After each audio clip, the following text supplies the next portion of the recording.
Imagine standing in an open field thousands of years ago. In one hand, you hold a long strip of hide. At first, it seems useless. It cannot cut like stone. It cannot strike like a club. It cannot reach like a spear. But then you swing it. The flexible strip races through the air. Its far end moves faster and faster until the silence breaks with a sharp crack.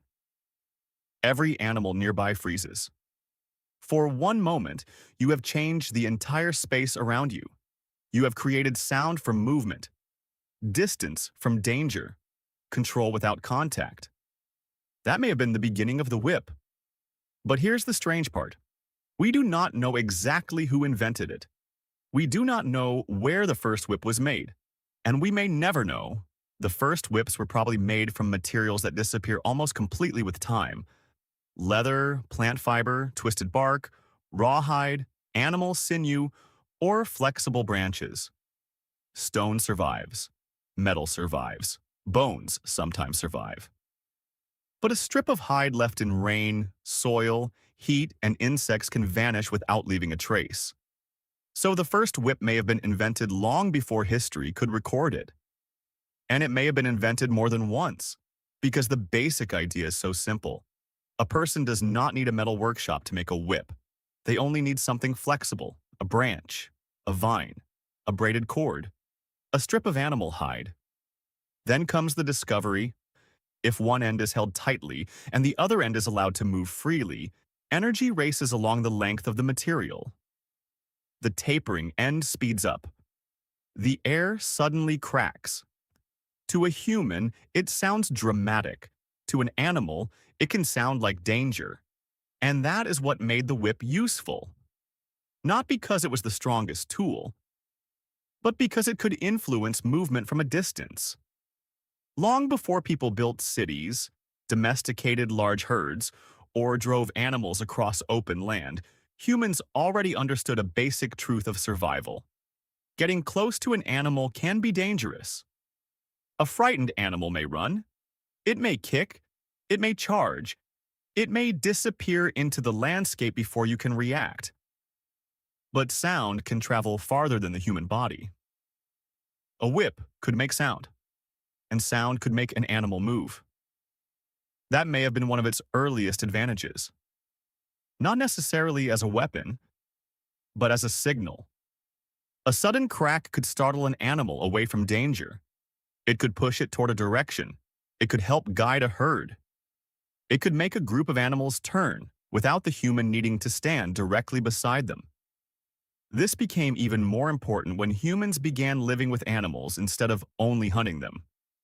The first herders faced a new challenge. Hunting requires finding an animal. Herding requires keeping one. A group of goats, sheep, cattle, or other animals can provide food, milk, hides, wool, bones, and labor. But animals do not automatically move where humans want them to go. They wander. They scatter. They stop. They panic. They follow food, water, fear, and instinct. And suddenly, a tool that can guide movement without needing to touch the animal becomes valuable. The whip may have become part of a much larger human invention. Control. Not control over nature completely. Humans have never had that.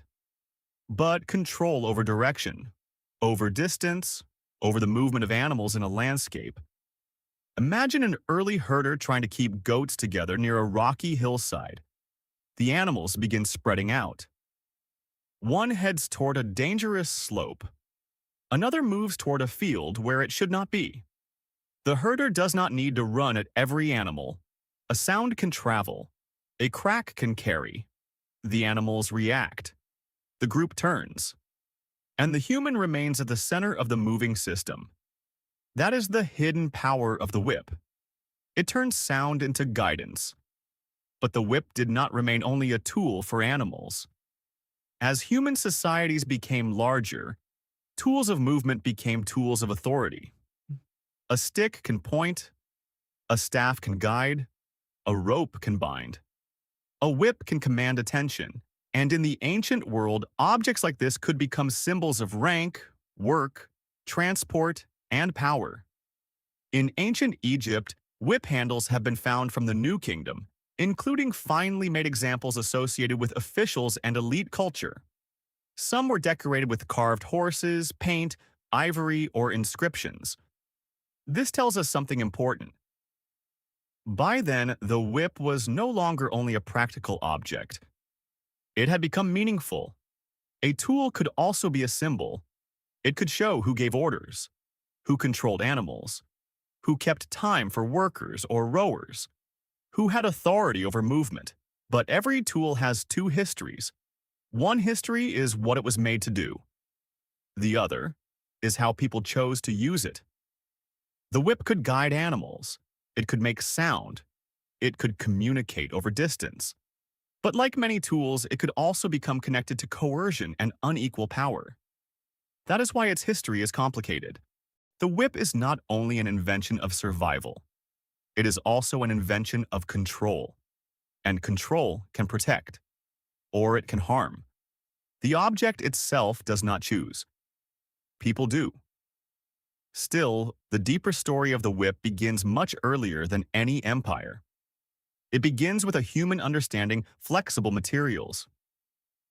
Think about the skill required. A good whip cannot be too stiff. It cannot be too heavy. It cannot break after a few swings. The handle must be firm. The lash must bend. The length must be useful. The taper must move properly. This is not just a strip of leather. It is a carefully shaped transfer of energy. A movement begins in the shoulder, travels through the arm, moves into the handle, races along the lash, then reaches the tip in a burst of speed. The crack is the final message, a sound created by motion. And that sound may have been more important than the strike itself. In many cases, the purpose was not to make contact. The purpose was to be heard, to signal, to direct, to make something larger, faster, or farther away react. This is what makes the whip so different from a spear. A spear extends the body. A whip extends influence. A spear reaches into space. A whip changes what happens in space. And that may explain why humans kept reinventing similar tools across different cultures. Whenever people worked with animals, traveled through open landscapes, drove carts, moved herds, or needed a loud signal, a flexible lash became useful, not because every society copied one original whip, but because the same problem appeared again and again. How do you make something move when it is far away? Humans found many answers. They shouted, they threw stones, they used dogs, they used staffs, they used ropes, and sometimes they used the sudden crack of a whip. So how did ancient humans invent the whip?